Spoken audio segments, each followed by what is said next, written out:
ঢকুৱাখানা সমষ্টিলৈ উষ্ম আদৰণি NDA মৃত্যুজোঁটৰ BJP প্ৰাৰ্থী নৱকুমাৰ দলে।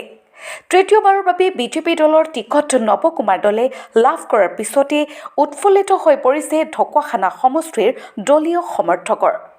সমষ্টিত প্ৰৱেশ কৰাৰ পিছতে গায়ে বায়ন বিহু গীত নৃত্য ফুল ছটিয়াই আজি গামোচা ফুলৰ থোপা জাপিৰে অভিনন্দন জ্ঞাপন কৰে প্ৰাৰ্থীগৰাকীক।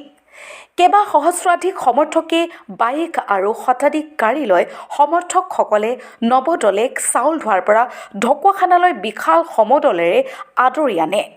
নৱকুমাৰ দলে জিন্দাবাদ ধ্বনি হাজাৰ হাজাৰ দলীয় সমৰ্থকৰ। উৎসৱমুখৰ পৰিৱেশৰ মাজতে পুনৰ উন্নয়নৰ স্বাৰ্থত ঢকুৱাখানা সমষ্টিৰ পৰা বিপুল ভোটত জয়ী হ'ব বুলি জনায় প্ৰাৰ্থীগৰাকীয়ে। ঢকুৱাখানাৰ পৰা ত্ৰিলোচন পেৰমেৰ ৰিপৰ্ট। মাননীয় প্ৰধানমন্ত্ৰী নৰেন্দ্ৰ মোদী ডাঙৰীয়া আৰু মাননীয় গৃহমন্ত্ৰী অমিত শ্বাহ ডাঙৰীয়াৰ লগতে কেন্দ্ৰীয় নেতৃত্ববৃন্দ আৰু আমাৰ প্ৰতি যি আস্থা বিশ্বাস ৰাখি অসমৰ মাননীয় মুখ্যমন্ত্ৰী ডক্টৰ হিমন্ত বিশ্ব শৰ্মা ডাঙৰীয়া আৰু আমাৰ ৰাজ্যিক সভাপতি দিলীপ শইকীয়া ডাঙৰীয়াৰ লগতে সমূহ সমষ্টিবাসী আৰু আমাৰ সকলো স্তৰৰ ভাৰতীয় জনতা পাৰ্টিৰ কাৰ্যকৰ্তাৰ লগতে আমাৰ মিত্ৰদল অসম গণ পৰিষদ সন্মিলিত গণশক্তিৰ সকলো স্তৰৰ সন্মানীয় কাৰ্যকৰ্তাৰ লগতে শুভাকাংক্ষীসকলক আজিৰ দিনটোত মই আন্তৰিক কৃতজ্ঞতা আৰু ধন্যবাদ জ্ঞাপন কৰিছোঁ।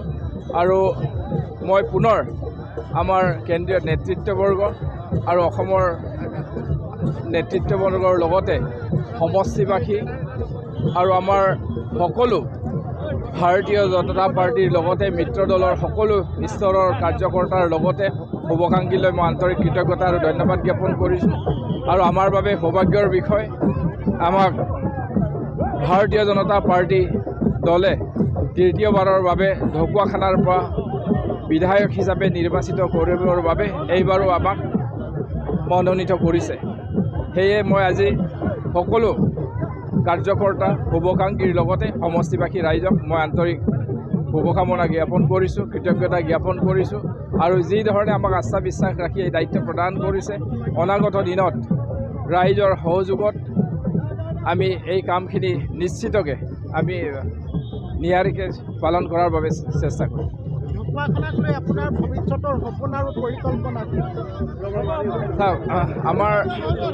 আমি যোৱা 15টা বছৰ ঢকুৱাখানাখনক বিভিন্ন সমস্যাসমূহক সমাধান কৰাৰ নিমিত্তে বিভিন্ন পদক্ষেপ গ্ৰহণ কৰিছোঁ। আৰু অহা দিনত যিখিনি আমাৰ থাকি যোৱা কামখিনি আৰু বহুতো পৰিকল্পনা আছে, যাতে ঢকুৱাখানাখনক আমি অসমৰ ভিতৰতে এক আগশাৰীৰ সমষ্টিলৈ উন্নীতকৰণ কৰাৰ বাবে এইখিনি আমি অহা 5টা বছৰ ৰাইজে এইবাৰ যদি আমাক আগবঢ়াই দিয়ে, তেতিয়াহ'লে নিশ্চিতকৈ এই কামখিনি আমি বাস্তৱায়িত কৰাৰ বাবে চেষ্টা কৰিম।